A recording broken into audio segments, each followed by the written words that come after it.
My guest today is Shannon McGarry, a retired national security expert with over 30 years supporting the U.S. government in a variety of roles. After retiring from the FBI with over 20 years as a special agent, she went on to lead corporate development team for Sigmatech, Inc., a DoD contractor which has supported the U.S. Army and the U.S. Air Force for over 35 years in a variety of engineering and technical contracts, which include program management, technical management, test and development, and training and education. Sigmatech is also the primary contractor supporting training and education for the National Security Space Institute in Colorado Springs. Shannon has recently started McGarry Strategies, a boutique consulting firm dedicated to a small number of customers with high-end technical expertise dedicated to furthering the mission of national security. Shannon is also a board member for the International Women's Forum, Alabama, and the University of Alabama in Huntsville. Join us today for an exciting conversation of how a career in national security comes in all different shapes and sizes. Shannon's spot-on advice about going lateral during your career is incredible, and you'll appreciate her quote on picking up your own brass. Shannon, thanks for being on Candid Leadership. Thank you for having me. I'm excited to be here. This is fantastic. And as we kind of start to dive in, let's look at how an electrical engineer like yourself started at NASA and ended up at the FBI. Yeah, so I was at NASA for over 8-9 years and had no interest in law enforcement whatsoever. No one in my family was in law enforcement or national security. And I met some people in law enforcement. And in particular, I had moved to California and I met some females who were in the FBI, Federal Bureau of Investigation. And after talking to them, I realized not only is this interesting, but if they can do this, so can I. So I literally applied on a whim. And a year later, I found myself in Quantico, figuring it out as I went. Well, that's awesome. And when you kind of moved to Quantico, what were some of the things that you found most interesting about a career in the FBI? I think one of the things that really drew me to the FBI, and many of these things, as I mentioned, I didn't actually know before I came in. There are so many different things that you can do in the FBI. And if you talk to any retired agent, their career will be completely different than mine. So there's so many different things you can do. I kind of kid and say if you have ADHD, it's perfect. You can also stay in the same thing your whole career too if you find your niche and you really loved it. But that's not what I did. I covered pretty much every area of violations that the FBI does, as with the 4 main areas. And I also moved around many times, did 5 different tours at headquarters in 5 different divisions, and moved to different field offices in my career as well. So I found it more interesting to move around. Well, that's really great. And as you moved around, you mentioned it earlier, but you've talked about kind of having mentors in your fields. As you know, I'm a huge proponent for mentorship. So how did you find mentors in that field as you kind of bounce around from location to location? So I think that I never actively looked for one. They just sort of presented themselves, whether it be in my academy class, one of the instructors that was there was actually a technically trained agent. And I didn't even know that existed before I went to the academy. And through talking to him about his career, it was one of the things I did in my career that used my STEM degree very readily. So through meeting him, learned that. And then also just working for different people and the people that see the light in you and present opportunities to you, they become natural mentors. So I ended up following people more than positions, and I would follow those people and work for them throughout my career. And that made all the difference in my career. It exposed me to things that I wouldn't have been exposed to. And sometimes these, I would call them mentors, wouldn't even know that I would have an interest in something. I would ask the question. I remember this same mentor that I followed to headquarters for the first time in the cyber division. One time I told him that I thought it would be interesting to hear him testify to Congress. And he had no idea that people would actually be interested in learning about that and seeing that until I told him. And he took me, and then he started taking multiple other people so that they were exposed to that in his career. That's really interesting how you took the ability to maneuver forward and ask those interesting questions, but it wasn't always that way. Can you kind of walk me through what your field was like when you entered versus what the opportunities are now? So I entered the FBI in 1998, and there are approximately 35,000 employees in the FBI, and less than 15,000 of those are agents. And out of agents at that time, only one-fifth of special agents in the FBI were women. And to this day, by the way, only one-fifth of special agents are women. And I hope to see that number go up. You have to remember that even though the FBI was started in 1908, women didn't first become special agents till 1972. So it's still pretty new that women are in the FBI. I will say that most of my mentors and during my time that were older than me during my career were men. And I noticed that the women that were about 10 years older than me didn't actually devote themselves to mentoring young women. I think it's probably because they had such a hard road to just get where they were. But the women that were about my age group, we started supporting each other and helping each other and trying to mentor others behind us. And I think that is changing in the FBI a lot. I see a lot of women that are in my age group that are still in that are really trying to force mentorship and help other women. And that's a good change in my opinion. There's a lot of things too that I was able to do in my career that weren't even part of the FBI back. Well, Louis Freeh, for example, was the director that started the overseas tours. And that was one of the things that I really loved about my career is going overseas and that international flavor. And that is something that's opened up a lot in the FBI, as well as a lot of things that STEM degrees can contribute to. And that's why they do a lot of recruiting and cybersecurity and engineers and those type of things to go into the FBI because of all of those things that the FBI needs now. And when you talked about mentorship, I think it'd be really interesting to look at what's that advice if you were to mentor your younger self. What advice would you give to your younger self? So these are the things that I learned throughout my career that would have been great to have at the beginning of my career. But I also do think as well as part of those things I would say to myself are don't have a roadmap or keep your roadmap really loose, because meandering is sometimes okay because you get into areas and arenas and you learn things that you wouldn't have known before anyway. So actually it's okay that I didn't know it in the beginning, but I would still impart this knowledge to my younger self to see if it would help. So the first thing is, and this actually was something to do with my NASA career, not my FBI career, but all of the things that I did over the 30 years had to do with national security, whether it was NASA, DoD contractor, or FBI. They're all in that arena. So there's a lot of different things you can do to contribute to national security. So the first one was take your opportunities when they present themselves. And that has to do with a story I sometimes tell about how I got into NASA in the first place. And I was offered basically a job on the spot when I wasn't really ready to start working as a freshman in college, but I took it. And so number one is take your opportunities when they present themselves. And I also think that a lot of times women think they're not ready for a position, and so they don't take it. They should go ahead and take it even when you're not ready. You'll learn it as you go. The second thing is what I call, and to me, this is one of my most important ones, I shorten it to FAR. So flexible, adaptable, and resilient. And I think those are three things that really will help you in your career. And to me, the most important of those three is resilient. But I tell a quick story about my NASA career as well, as about doing an experiment on the KC-135, which is also known as the Vomit Comet. And I was really sick during that time. But I got back on the plane, even though I had vertigo, and finished it. And so I had to be pretty resilient. So I think whether it's physical or mental or emotional, I think resilience is really important. So I've heard you tell that story, and let's enlighten your audience on this story, because I think this speaks to the type of person that Shannon is and the truth of her resiliency. Explain to our listeners what the Vomit Comet is. Yeah, so the Vomit Comet does hyperbolic flight, and NASA does experimentation before it may go up with the shuttle and do actual microgravity. And so you get several Gs at the bottom for only a few seconds, and then you get 30 seconds of microgravity. And so they do a lot of those experiments in the Vomit Comet, and it's called Vomit Comet for a reason, because many people get sick.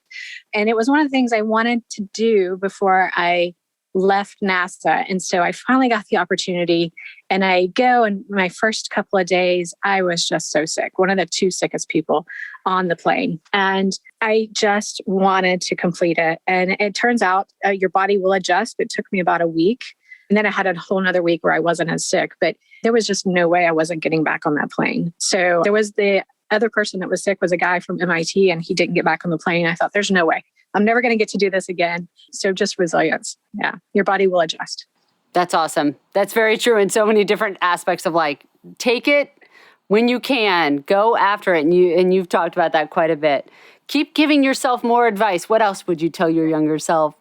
So I have a lot of respect for Louis Freeh. He was the director in charge when I came into the FBI, and he is the only FBI director that was also an agent. And he would come to Quantico, and he would run with every single class.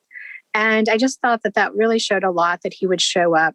I also have a lot of respect for Director Mueller. That's the main two directors that I worked under, just because he was tough and dedicated and very respected and knew all the details. But Louis Freeh, I just loved his style.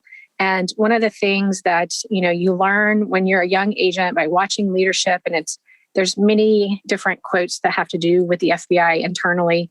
And one of them has to do with leadership style, and it's called pick up your own brass. So when you go and you qualify with your weapon, which the FBI agents have to do at least 4 times a year, and you have all the casings laying around afterwards, and there's no machine that cleans that up. Everybody else just has to get down and dirty and pick it up. And if you have leadership there that does not help you, they just shoot and go, they don't stay the whole time, or they don't help you pick up the brass, then it's sort of you can tell right away that what kind of leader they're going to be. So it's important that for leadership style, and it really affected me early on with having Louis Freeh come and run with us, that he was not so important that he couldn't come run with the brand new agents who were graduating Quantico. So roll up your sleeves and get in there and help. I love that. That is phenomenal. Pick up your own brass. Listeners, that is definitely the quote of the day. Can you also talk about cases that you've worked and knowing later, hey, this would have helped me? You've spoken about really beating yourself up for the things that you didn't know at the time. Yeah, actually, that's my next point for my younger self. I mean, my career started in the counterintelligence arena. So there's a lot of things I can't talk about, but there's a few things I can. And, my first 3 years, you're a young agent, you're learning things. And I remember at that time, there was a case that had to do with the State Department, and, a foreign country had infiltrated the State Department to learn about something. And it was a phenomenal case, and we did a great job with the case. But for me as a young agent, I would have loved to really understand the big picture, which I didn't really understand till decades later, after I went to the Marshall Center and became involved and learned about all kinds of different arenas in national security, and one of them being Arctic security. And if I'd really understood more about Arctic security at that time, I really would have understood the big picture and what that foreign entity was after. But you can't beat yourself up for not knowing everything when you're in something. You have to just do the best that you can. I mean, obviously, there are legal hurdles and things like that you have to check all the boxes for. But to know everything when you need to know it's just not possible. So there is a lot of things you just got to keep churning along. And as you get older, you'll understand the big picture. But that's the thing in life. Just keep learning, and you'll be able to look back and say, wow, that's enlightening. And it might help you in some other arena as well. You've also, when we've talked in the past, you've talked about kind of lateral versus vertical moves. And I think that's important to understanding our careers aren't always walking up a set of stairs. How have you approached that? So that was something that really, not only when I made that decision in my career, it not only changed my career and my trajectory, it actually changed my life. And I think that it's really important to know that to be a leader, you can lead where you stand. And so you can lead from within. I used to call them internal leaders when I ran a squad, because the leader on my squad was my right-hand man, and he was my internal leader, and I couldn't have done it without him. So I actually have 3 points to make on this. So what happened in my career is I went to the fast track that you have to do to check the box to go up in the FBI to become what they call an ASAC, Assistant Special Agent in Charge. And I went for a year in inspections, which you have to do that. And during that year, I learned a lot about what I did and did not want to do in my career, and a lot of different leadership styles for the leaders I was exposed to at that time. And so at the end of that year, instead of going out to what everybody else did to become an ASAC, actually applied and for a sabbatical overseas. And that changed my outlook in life. It changed my trajectory in my career. It changed everything. So I was selected for the sabbatical to the George C. Marshall Center over in Garmisch, Germany. And I went, and it's 4 months. And I met in this class, it was the executive program for advanced security studies there. And I went, and my class was 150 people from 50 different countries. And how enlightening was that to see the viewpoints of everybody working in military, national security, and Ministry of Foreign Affairs from 50 different countries. And now when I read the news and I look at things going on in the world, I actually think of specifically of those people that I know from those countries and what's going on in their lives. And it really gave me a whole different outlook. And through that, it actually began my interest in actually applying to go to overseas positions. And I was able to do that. And I probably would have never even thought to do that if I hadn't decided to go lateral and do that. So, and it was a whole different actual leadership thing that actually I was exposed to when I ended up in Brussels, Belgium. And I was in charge of the office for 6 months during the interim when the legal attaché was being selected. And that's when the Paris bombings happened. And there was the bombing in the airport, Zaventem in Belgium, and all those things. Like, I was in a leadership position. There's only 4 full-time people there. And I was the lead liaison for NATO. So I was definitely the lead there. So I was still in a leadership position, even though I had chosen not to go internally, which would have taken me more of the SES normal route. So I think that lateral move was actually more important to me than it would have been if I had done an upward move for that. So that's the first point I wanted to make about that. It can be life-changing. And once again, not having that traditional roadmap, but also the contacts, because I had contacts supporting me throughout all of those decisions and moves. And so my other thing I would say about that is to nurture your contacts up, down, and across. And those contacts, maybe through what I met with a Marshall Center, maybe who I met at NATO, or my internal FBI contacts, all of those people I actually still keep in touch with and through various means. And they've all affected my career and my life, even to this point of the job that I'm in now. So I think both of those points, as far as it's okay to go lateral, you can still be a leader is first. And then the contacts will always matter in your life. No, that's really true, especially when we're talking about networking. And I think that point and approach to networking, nurturing your contacts both up, down, and across, it's really key. And it's incredibly important. And the work that we do in national security, really, you've spoken in the past kind of about the people in the institutions. Can you kind of describe to listeners how you see institutions and then the criticality of us being there or leaving? So the institutions are incredibly important. I think the FBI and their mission is incredibly important. It's incredibly important for the American people to understand their mission and to be supportive of it, because they can't do the mission without the support. And that's true too for foreign countries and understanding how their missions are and having those relationships with our allies. All of those things are super important. So it's important for you to be contributed to when you're in the institution, but also know and to leave it in a place when you leave that it's going to go on and you've left it in a good place. Absolutely. Because you make that institution better, but no one is irreplaceable. I mean, the importance of the institution, whatever it is, it maneuvers forward, but you're making the most amount of change while you're there, rowing as hard as you can. So how have you approached working with respect to change? So I think change for me in my career specifically, not necessarily change of the organization, although it can actually affect the organization. So when I was in Belgium, I was in a job that I really loved, and I'd had a great boss, and I had been in charge for a while.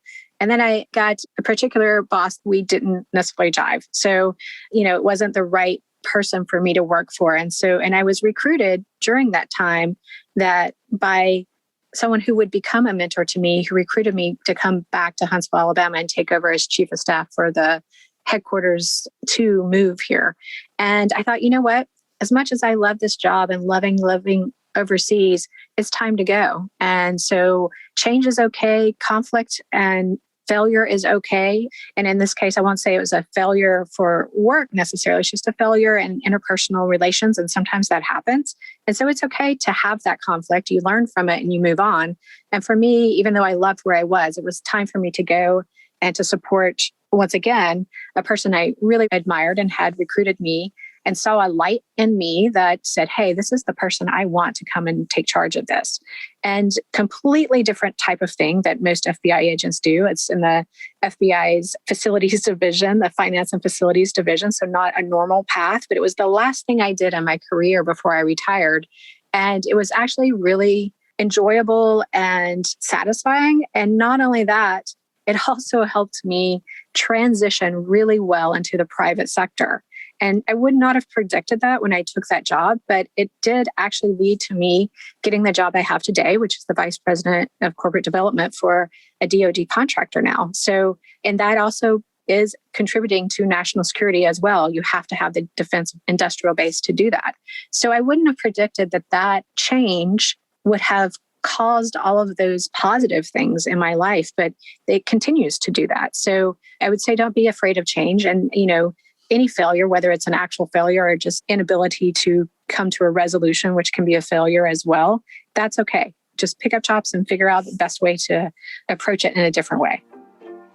I love it. Shannon, thank you so much for being on this episode. This was phenomenal advice. Thank you. I really appreciate you having me and learning from you and your podcasts weekly and monthly. That was Shannon McGarry, former FBI special agent and all-around change maker. Check Shannon out on LinkedIn at McGarry Strategies. I really appreciate you listening to this conversation. And if you want more candid perspectives on leadership, go to colonelcandid.com. I encourage you to sign up for the newsletter where you'll receive the latest Candid Leadership episode notifications, writings, and link to other great leadership and mentorship content. I would also encourage you share this podcast with your friends, colleagues, and whoever you think could benefit from the information and wisdom shared by my amazing guests. I know I grow with every conversation, and I want to share that experience with as many leaders as we can. This show grows by word of mouth, so be sure to share this podcast, and please, if you think I've earned it, leave a 5-star review on wherever you find yourself listening to this podcast. Thanks again for joining me. I'm Colonel Candace Frost.